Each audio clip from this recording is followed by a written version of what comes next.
Bienvenidos y bienvenidas, chicas y chiques, a Descaradas. Nada, pues estamos aquí un poco para ofreceros el programa del Día de Muertos, que queremos que sea muy especial. Para ello nos hemos traído a un compañero que nos hará pues un poco de, de intérprete de la cultura mexicana, porque él es de allí. Se llama José Carlos y es nativo de allí, de México. Así que bueno, voy a dejar que él se presente y ahora sigo. Hola, soy José Carlos Morales, editor y redactor. Estudié la licenciatura en Lengua y Literaturas Hispánicas en la Universidad Nacional Autónoma de México.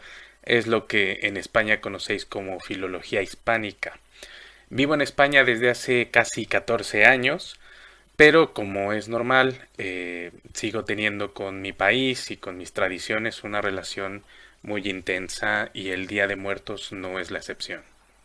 Hola José Carlos, estamos encantadas de tenerte con nosotras para que puedas mostrarnos el punto de vista de una persona nativa mexicana sobre esta festividad que es tan conocida internacionalmente y sin embargo tan desconocida, porque las referencias que a nosotros nos llegan son a partir de Hollywood, por lo tanto puede que tengamos una concepción errónea de dicha festividad. Estas referencias nos llegan a partir de películas como Coco o El libro de la vida. De hecho, en ambas películas participa gente nativo mexicana. No obstante, podríamos decir que se hallan condicionados bajo el ojo de Hollywood. Entonces, José Carlos, tú como persona nativa mexicana, ¿cómo valorarías la adaptación que hacen estas películas de dicha celebración? Hola Ana y Laura, muchísimas gracias por invitarme a vuestro podcast. Me alegra muchísimo que la celebración del Día de Muertos sea un tema de vuestro interés y desde luego un tema de interés por parte de las personas que os escuchan.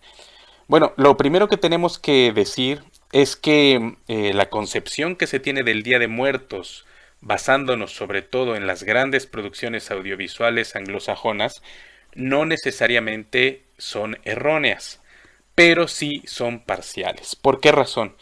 Porque lo que hacen es adaptar a un discurso concreto, para un público concreto, una serie de tradiciones que son sumamente complejas y en las que se involucran no solo el legado del imaginario prehispánico, sino también distintos factores que se han ido sumando a lo largo de los últimos por lo menos 100 años a la tradición.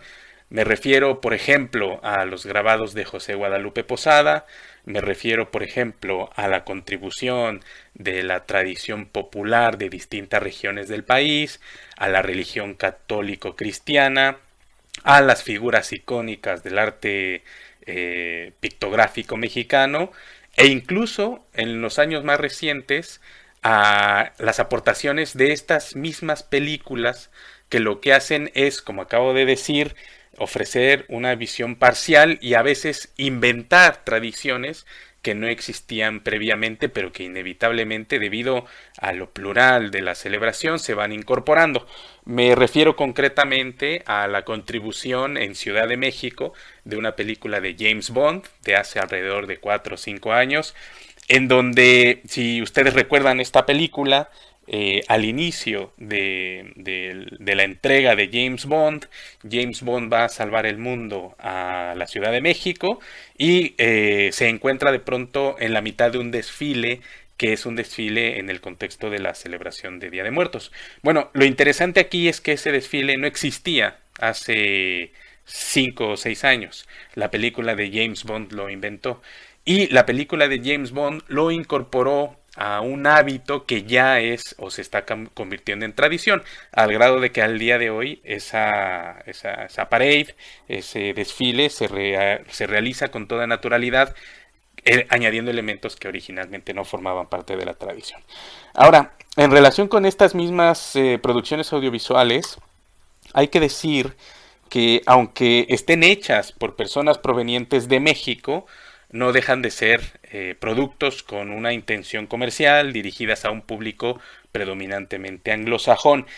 El gran peligro que hay con este tipo de producciones es que no solo establezcan una serie de parámetros que se pueden considerar ya definitivos desde una perspectiva cultural, sino que además esa simplificación sea lo único que la gente recibe de una tradición tan rica. Desde este punto de vista podríamos hablar prácticamente de una del establecimiento de una serie de parámetros que, aunque estén hechos por mexicanos, no necesariamente son del todo correctos o no necesariamente son del todo válidos, y por lo tanto no necesariamente retratan en su integridad una tradición tan rica. Ahora, hay que decir una cosa más, y es que a veces este tipo de temáticas, como ustedes también lo señalaron, no solo están enfocadas desde un cierto exotismo muy interesante para el ámbito anglosajón, sino también que ese exotismo puede llevar a equívocos o tergiversaciones que no son correctas. En la segunda película que ustedes mencionaron, El libro de la vida, uno de los personajes es torero. Y quien vea esta película sin tener como precedente el contexto cultural mexicano puede fácilmente confundir una tradición española que tiene presencia en México, pero no tan relevante como para ser identificado con ella, con España. Es decir, que la gente que vea esas películas y no tenga mayores horizontes culturales puede en algún momento caer en el error de que en México el toreo es una actividad sumamente practicada, admirada y deseada, o en el último de los casos que España es México, situación sumamente frecuente en muchísimas obras de la cultura popular estadounidense, en donde resulta que de pronto pues un personaje que quieren retratar como personaje mexicano está ubicado en algún lugar indeterminado de España, y que un personaje español está ubicado en un lugar indeterminado de México. De ahí que haya que tomar con muchísima precaución y con muchísima cautela este tipo de expresiones. Bueno, ¿qué tal, José Carlos? Vamos con El libro de la vida, que es uno de los dos que ha mencionado Laura antes, una de las dos pelis. Esta es de Guillermo del Toro, que es maravilloso, claro. ¿Qué tenemos? Tenemos dos figuras un poco extrañas, a mi parecer. Yo simplemente, o sea, yo estudié únicamente arte precolombino y arte iberoamericano, pero ya me chirría, yo no imagino como mexicano cómo te puede llegar a chirriar.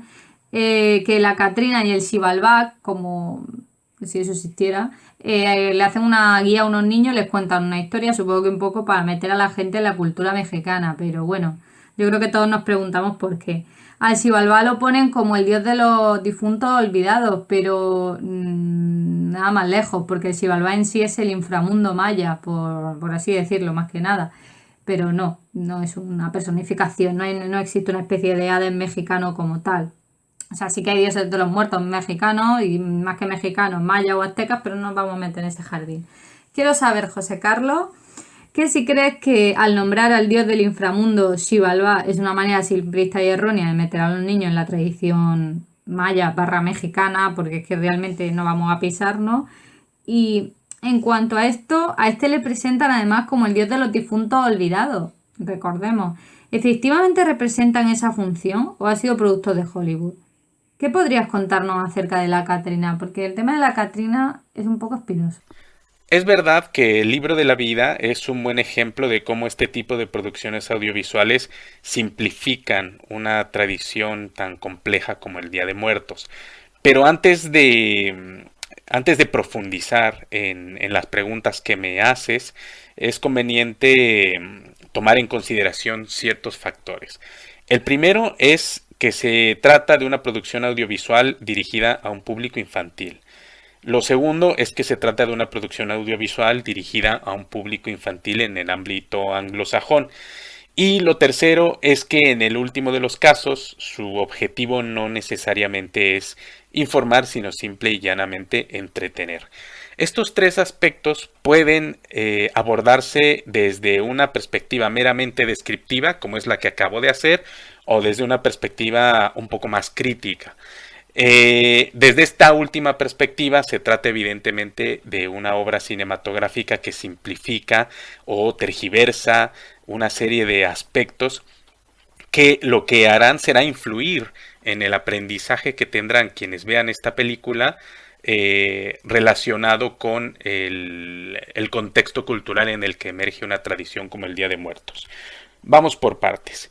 En principio, la Catrina. La Catrina es un personaje interesante porque ha sufrido distintas transformaciones en el transcurso de los últimos 100 años.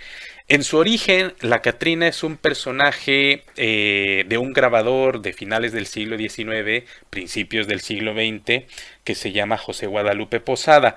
José Guadalupe Posada ilustraba cuentos infantiles, pero también hacía caricatura satírica, recurriendo lógicamente a el grabado. Una de las sátiras más importantes que hizo José Guadalupe Posada tiene como blanco las clases altas mexicanas de finales del siglo XIX y principios del siglo XX. Estas clases altas mexicanas tenían una característica muy concreta y era que eran sumamente afrancesadas. La Catrina, por lo tanto, era el retrato burlesco, satírico, de una mujer de clase alta, completamente afrancesada, ataviado con un sombrero de ala ancha, con plumas, con un vestido que le llegaba hasta los tobillos y una especie de bisón con la que se cubría el cuello. Bueno, esta imagen, acompañada de muchísimos otras caricaturas que forman parte del legado cultural mexicano, es lo que originalmente conocemos como Catrina. La Catrina ha sufrido transformaciones sumamente interesantes, incluso en el contexto de la película de James Bond que comentaba hace unos segundos. ¿Por qué razón? Pues porque la propia película implementó una estética de disfraz pues que ya no corresponde a lo que originalmente se concebía como Catrina. Si en este momento le preguntamos a alguien de 20 años que no sea mexicano qué es una Catrina, probablemente lo primero que le vendrá a la cabeza será una chica pintada de la cara simulando un esqueleto, una calavera, pero de manera muy festiva, no solo con el color oscuro que simboliza las cuencas de los ojos, sino también con algunos complementos coloridos pues muy modernos o muy contemporáneos, ¿no? De tal manera que, como pueden ver, esta imagen justamente que estoy comentando ahora es la que una película como El libro de la vida transmite. Después viene la segunda parte. La segunda parte tiene que ver con el inframundo. Efectivamente, en la tradición maya prehispánica, el inframundo es un lugar, no un personaje. Y este lugar se llama Xibalba o Xibalbá. Es pues un espacio indeterminado, desde luego subterráneo, no es un lugar agradable, no es un lugar que sea florido ni colorido ni mucho menos, sino que es el lugar de los descarnados o el lugar al que va la gente que muere. Hay que decir que, por ejemplo, aunque se puede constatar la existencia del inframundo en el ámbito prehispánico, este ámbito subterráneo no necesariamente es un ámbito agradable ni tampoco un ámbito colorido, sino todo lo contrario.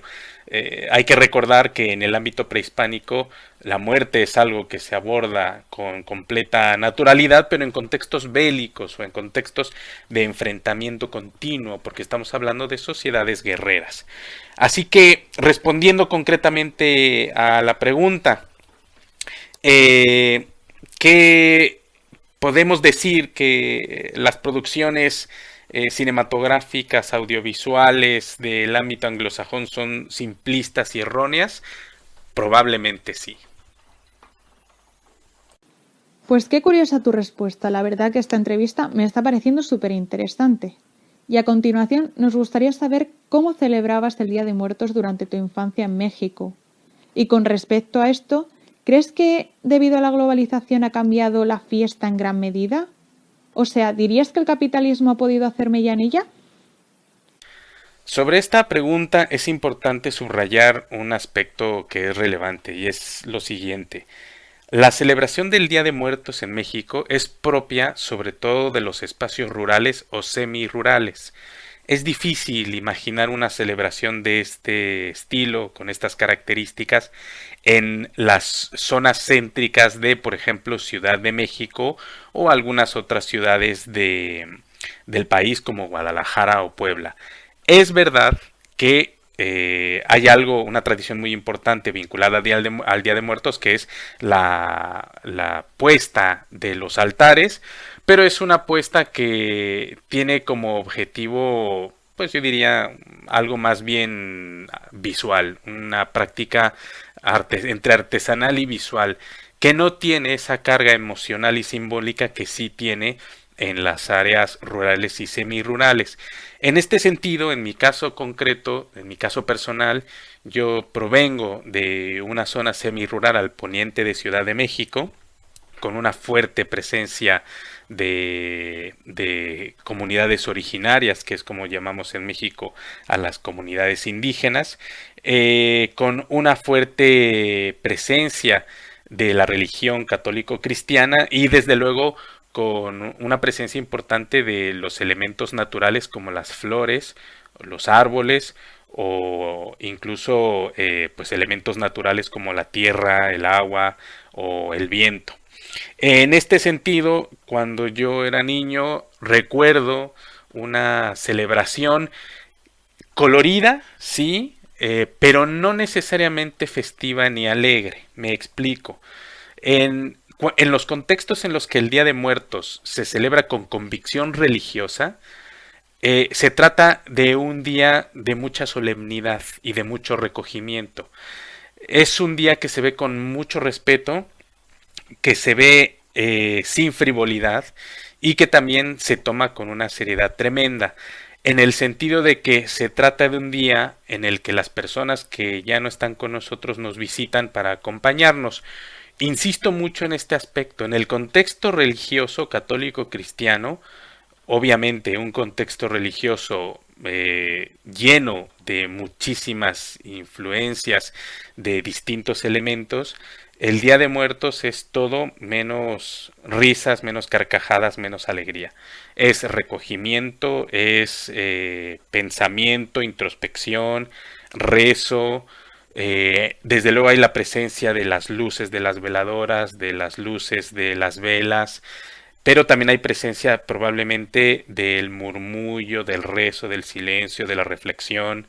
Hay muchos elementos olfativos, como por ejemplo la propia flor de cempasúchil, el copal, que es una resina que se quema para sahumar el espacio. Y todo esto a un niño lo único que le puede transmitir es no solo la propia, el propio respeto y recogimiento, sino también incluso cierta sensación de fantasmagoría o de posible susto, en el sentido de que estamos hablando del ámbito sobrenatural de los muertos, que pues para un niño no es ni festivo, ni alegre, ni tampoco digno de carcajadas, sino todo lo contrario. Es algo que despierta muchísimo respeto, muchísima solemnidad y sobre todo la noción de que estamos frente a algo sumamente trascendental, algo con lo que de ninguna manera y bajo ninguna circunstancia se puede frivolizar. Así que pasando a la segunda pregunta, sin duda la globalización está simplificando, está trivializando, está incluso minusvalorando algo que para algunas personas forma parte de su convicción emocional y su convicción religiosa. Y en este sentido es evidente que la responsable es una manera, un procedimiento de enfocar la transmisión de estas tradiciones. Estamos hablando de productos audiovisuales que se hacen con objetivos comerciales dirigidos a públicos determinados y por lo tanto recurriendo a mecanismos sumamente probados, ¿no? Todos sabemos que Disney o Pixar tienen fórmulas mediante las cuales logran llegar a públicos cada vez más amplios, rompiendo un poco la individualidad cultural y pretendiendo que todos estamos hechos pues a partir de los mismos parámetros. Esto es, de alguna manera es algo que hay que tomar con muchísimas reservas, porque precisamente lo relevante de cualquier tradición proveniente de cualquier cultura es su singularidad. En el momento en el que esa singularidad comienza a homogeneizarse, estamos frente a la simplificación y la trivialización de algo que tiene una razón de ser. Es decir que, para resumir, estamos frente a un empobrecimiento que no podemos darnos el lujo de llevar a la práctica. Y ya ha llegado el momento de nuestro descanso. Esperamos que hayáis disfrutado esta primera parte de la entrevista, porque que sepáis que todavía quedan 2 preguntas con sus respectivas respuestas y esperamos que también las disfrutéis. Estamos muy agradecidas a todos aquellos que nos escucháis y ya sabéis que si queréis podéis compartirnos a través de las redes sociales para así ayudarnos a agrandar nuestra comunidad y así podremos hacer más podcasts. ¡Hasta luego!